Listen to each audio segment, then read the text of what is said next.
Hello दोस्तों, स्वागत है आप सबका आपके अपने इस यूट्यूब चैनल पर जिसका नाम है यू स्टडी पॉइंट। और आज हम करने वाले हैं क्लास 10th का चैप्टर फर्स्ट जिसका नाम है केमिकल रिएक्शन एंड इक्वेशन। तो इस चैप्टर को स्टार्ट करने से पहले हम थोड़ी सी बेसिक इसके बारे में जान लेते हैं कि केमिकल रिएक्शंस होती क्या हैं। इक्वेशन से बाद में डिस्कस करेंगे। पहले हम देखते हैं कि केमिकल रिएक्शंस क्या होती हैं। तो आपको याद होगा कि हमने 6 और 7th क्लास में हमने फिजिकल और केमिकल चेंजेस के बारे में पढ़ा था। हमने दो टाइप के हमने चेंजेस पढ़े थे, physical changes and chemical changes. तो ये एक बार इनको दोबारा रिमाइंड कर लेते हैं कि होते क्या हैं।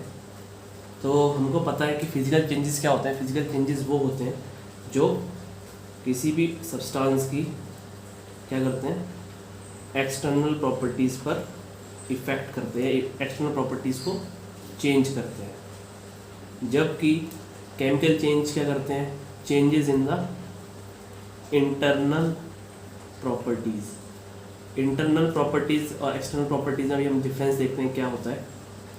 तो जो एक्सटर्नल प्रॉपर्टीज़ होती हैं बेसिकली जो हम जिनको फिजिकल वर्ड होता है, जिनको हम छू सकते हैं, देख सकते हैं, जैसे शेप हो गया, साइज़ हो गया, कलर हो गया, एट्सेट्रा। ठीक है, तो ये होती है हमारी फिजिकल प्रॉपर्टीज़। और फिजिकल चेंजेस में इन जो हमने अभी डिस्कस करें, शेप, साइज़ एंड कलर, इन सब में चेंजेस आता है। इसके अपोजिट जो हमारी केमिकल चेंजेस होते हैं उनमें हमने बोला इंटरनल प्रॉपर्टीज़ में चेंजेस आता है। इंटरनल प्रॉपर्टीज़ में चेंज आता है मतलब कि जो उनके एटम्स या मॉलिक्यूल्स का स्ट्रक्चर है, एटम्स एंड मॉलिक्यूल्स स्ट्रक्चर, उनके स्ट्रक्चर में चेंजेस आता है इंटरनली। हमको पता है कि एटम्स और मॉलिक्यूल्स क्या होते हैं, किसी भी सब्सटेंस के अंदर होते हैं, तो बेसिकली उनके अरेंजमेंट में या जो उनके स्ट्रक्चर होता है उसमें चेंज आता है। ठीक है, एक बार डिस्कस कर लेते हैं हम कि इनके एग्जांपल कि होते क्या है भाई ये फिजिकल और केमिकल चेंज, एक बार दोबारा से रिमाइंड करने के लिए एक दो एग्जांपल ले लेते हैं अपन। तो केमिकल चेंज जैसे फर्स्ट हो गया, इसका एग्जाम्पल हो गया चॉपिंग ऑफ वेजिटेबल। ठीक है, हम घर में सब्जी वगैरह काटते हैं, काटने के बाद हमारे पास कोई नई चीज़ नहीं बनती। ठीक है, तो इसलिए वो सिर्फ क्या है, फिजिकल चेंज है, शेप साइज़ में चेंज आता है। ठीक है, दूसरा मेल्टिंग ऑफ वैक्स। ठीक है, तो ये भी हम किस में काउंट करेंगे, केमिकल चेंज में, क्योंकि सिर्फ उसमें उसकी स्टेट चेंज हो रही है। जो हमारी वैक्स है पहले सॉलिड थी, अब उसके बाद वो लिक्विड में कन्वर्ट हो चुकी है। थर्ड जो हमारे पास आता है वो है बॉइलिंग ऑफ वाटर। अगेन हमारे पास यहाँ पे क्या हो रही है, सिर्फ स्टेट चेंज हो रही है, फ्रॉम लिक्विड टू वेपर्स हमारा वाटर चेंज होता है, कोई नई चीज़ उसमें नहीं बनती। जो हमको पता है जो H2O का फॉर्मूला होता है, वाटर का जो फॉर्मूला होता है H2O होता है। तो पहले जब वो लिक्विड था तब भी H2O रहता है, और जब वो वेपर बन जाता है तब भी वो H2O रहता है, उसमें कोई चेंज नहीं आता, सिर्फ स्टेट का चेंज आता है। इसके उल्टा अगर हम चलते हैं किसमें, केमिकल चेंजेस में, तो केमिकल चेंजेस में जैसे हम सबसे पहले देखते हैं डाइजेशन, है ना। हमारी बॉडी में डाइजेशन प्रोसेस होती है, हम खाना वगैरह खाते हैं और फिर वेस्ट वगैरह उसमें कुछ उस खाने से हमको एनर्जी मिलती है और कुछ उस हिस्सा उसका वेस्ट में कन्वर्ट हो जाता है। तो वो भी क्या है, एक प्रकार से कुछ नई चीज़ बन रही है, डाइजेशन हो गया। दूसरा होता है रेस्पिरेशन। ठीक है, रेस्पिरेशन करते हैं हम। और तीसरा हो गया हमारा रस्टिंग ऑफ आयरन, जिससे हम सब वाकिफ़ हैं, क्योंकि हमने अपनी लाइफ में डे टू डे हम देखते हैं। ठीक है, तो ये सब हो गया हमारे फिजिकल और केमिकल चेंज। अब थोड़ा हम डील करते हैं कि केमिकल रिएक्शंस क्या होती हैं। तो हम देखते हैं कि हमारी केमिकल रिएक्शंस क्या होती हैं।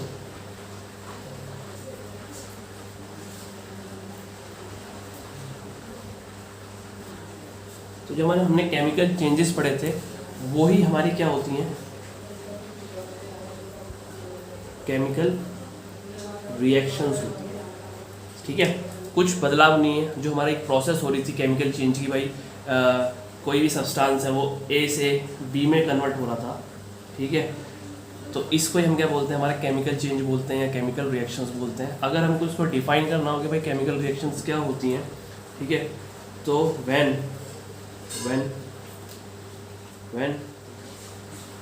टू और मोर सब्सटेंस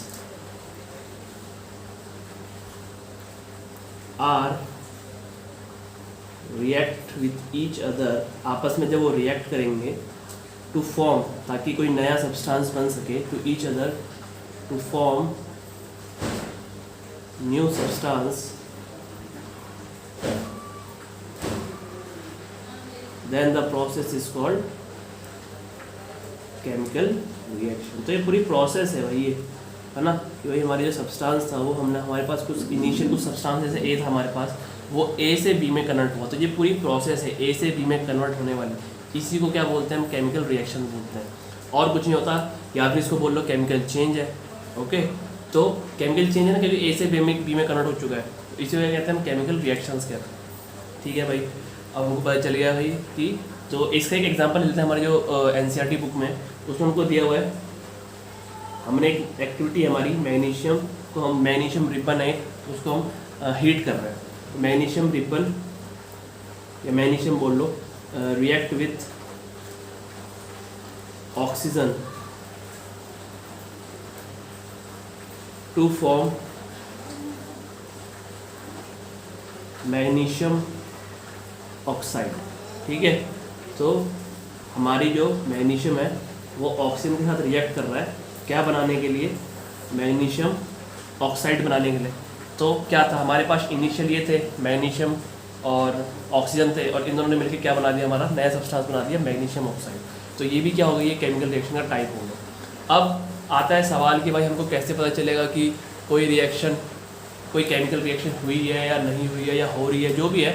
तो उसके लिए हमारे पास कुछ इंडिकेटर होने चाहिए भाई, कि भाई पता चले कि भाई इससे कि केमिकल रिएक्शन हुई है या नहीं है। तो उन्हीं इंडिकेटर के बारे में हम डिस्कस करने वाले हैं। तो इसका टॉपिक डाल लेते हैं हम, क्या, when we can say that a chemical reaction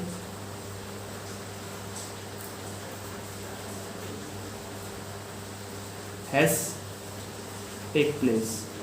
तो हम देखेंगे भाई हम कब कह सकते हैं कि हमारी कोई केमिकल रिएक्शन हुई है। तो उसके लिए हमारे पास 4 या 5 कंडीशन है, उनके बारे में डिस्कस करेंगे, तब हमको पता चलेगा। तो उसमें सबसे पहली जो कंडीशन आती है वो ये आती है, और ये ज़रूरी नहीं कि सीरियल वाइज हो जो मैं लिख रहा हूँ, ये कुछ भी हो सकता है, हर वो रिएक्शन पे और जो भी हमारी सब्सटेंस है उन पर डिपेंड करता है। तो सब एक इंडिकेटर क्या है हमारे पास, इवोल्यूशन ऑफ गैस, यानी कोई ना कोई गैस इवोल्यूट होगी या प्रोड्यूस होगी, बोल लो निकलेगी। ठीक है, सेकंड क्या है, चेंज इन कलर। ठीक है, कलर में कुछ ना कुछ चेंज आएगा सब्सटेंस के। ठीक है, ब्लू है तो ब्राउन, ब्राउन रेड, मतलब कुछ भी हो सकता है। ठीक है, ओके, चेंज इन कलर हो गया। फिर आता है चेंज इन टेम्परेचर। ठीक है, टेम्परेचर भी चेंज होता है, हम सब आगे पढ़ेंगे सबके एक एक एग्जाम्पल, तब हमको और ज़्यादा क्लियर हो जाएगा कि भाई कैसे कैसे हो रहा है, टेम्परेचर कब चेंज हो रहा है, गैस कब इवोल्यूट हो रही है, और कलर वगैरह कब चेंज हो रहा है। और उसके अलावा और एक आता है हमारा change in state. Change in state हो गया, और एक और लिख लो अपना चेंज इन ऑर्डर। ऑर्डर बोल लो या स्मेल बोल लो, तो उसमें भी क्या आता है, चेंज आता है, तब हम कह सकते हैं कि हमारी कोई केमिकल रिएक्शन हुई है। ठीक है, आगे पढ़ते हैं।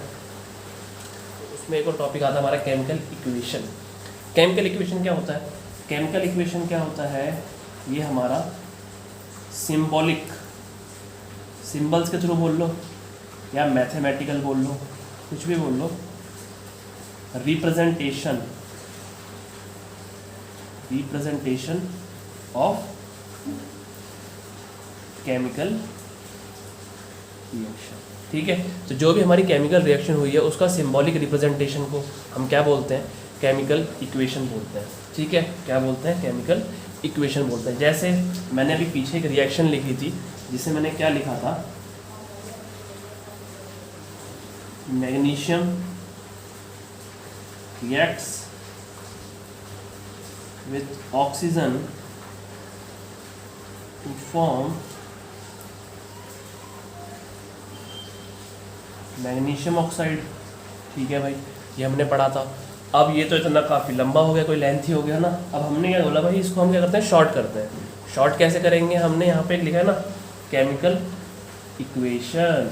ठीक है, तो इसकी हम हेल्प लेंगे और क्या करेंगे, इसको जो हमने वर्ड्स में लिखा है इसको हम सिंपल फॉर्म में लिखेंगे, ताकि थोड़ा सा शॉर्ट हो और आसानी हो पढ़ने में, समझने में। ठीक है, तो क्या करते हैं हम, इसको शॉर्ट में हमने क्या कर दिया, मैग्नीशियम को लिख दिया हमने Mg, ठीक है, ये हमने 9th क्लास से पढ़ा हुआ है इनके सिंबल्स। ऑक्सीजन को लिख दिया हमने O2, और दोनों से मिलकर क्या बना था, मैग्नीशियम ऑक्साइड, तो इसको हमने लिख दिया MgO, ठीक है। तो ये हो गई हमारी केमिकल इक्वेशन, सिंपल। आगे पढ़ते हैं। तो ये हमारी केमिकल इक्वेशन हो गई, हमने कर दिया जो हमारे वर्ड्स थे उनको हमने सिंबल्स के रूप में कन्वर्ट कर दिया, और उसको हमने अच्छे से इजी वे में हमने कन्वे कर दिया कि भाई ये प्रोसेस यहाँ पे हो रही है और इसमें ये पार्टिकल्स है, ये एलिमेंट्स इंक्लूड है, ठीक है, ख़त्म। अब आते हैं भाई, इसके दो पार्ट्स होते हैं केमिकल रिएक्शन के, केमिकल इक्वेशन के, सॉरी। दो पार्ट क्या होते हैं, जो हमारा लेफ्ट हैंड साइड होता है, ठीक है, LHS, और ये हो गया हमारा RHS, है ना। तो जो LHS होता है, LHS की जो तरफ होता है उन्हें बोलते हैं हम रिएक्टेंट, क्या बोलते हैं, रिएक्टेंट्स। और जो इस तरफ होता है इन्हें बोलते हैं हम प्रोडक्ट्स, ठीक है। प्रोडक्ट्स यानी जो फाइनल चीज़ हमारे पास बन रही है, ठीक है। इतना समझ आ गया। अब ये हमने तो नाम पहली बार सुन रहा है भाई, रिएक्टेंट और प्रोडक्ट होते क्या हैं। तो रिएक्टेंट वो सब्सटेंस होते हैं, substance which undergo in A chemical reaction, ठीक है। तो रिएक्टेंट वो सब्सटेंस होते हैं जो किसी भी केमिकल रिएक्शन में टेक पार्ट करते हैं, उसमें है ना अपना हिस्सेदारी लगाते हैं या पार्टिसिपेट करते हैं, उन्हें हम क्या बोलते हैं, रिएक्टेंट्स बोलते हैं। जैसे इस केस में जो ऊपर वाली इक्वेशन है, मैग्नीशियम और ऑक्सीजन Mg और O2 ये हमारे क्या हो गए, रिएक्टेंट हो गए, क्योंकि ये दोनों टेक पार्ट कर रहे हैं इस रिएक्शन में, ठीक है। और प्रोडक्ट क्या होते हैं, इनके टेक पार्ट करने के बाद जो नई चीज़ हमारे सामने आएगी उसे बोलते हैं हम प्रोडक्ट, ठीक है। तो प्रोडक्ट क्या होता है, substance which form after the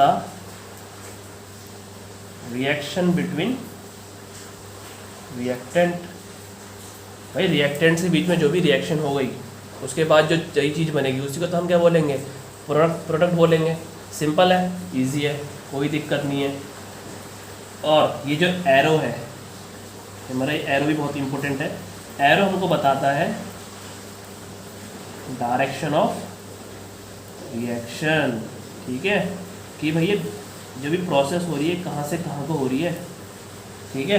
तो ये जो एरो है ये हमको डिनोट करता है कि भाई रिएक्शन कहाँ से कहाँ हो रही है, लेफ़्ट टू राइट। और ये हमेशा कन्वेंशन है, बाय रूल है, हम हमेशा जो रिएक्टेंट होते हैं उनको लेफ्ट हैंड साइड पे लेते हैं और जो प्रोडक्ट होते हैं उनको हम राइट हैंड साइड पे लेते हैं। और ये एरो हमको डिनोट करता है कि रिएक्शन यहाँ से यहाँ हो रही है, मतलब इन दोनों को हमने रिएक्ट करवाया तब जाके हमारे पास ये चीज़ बनी।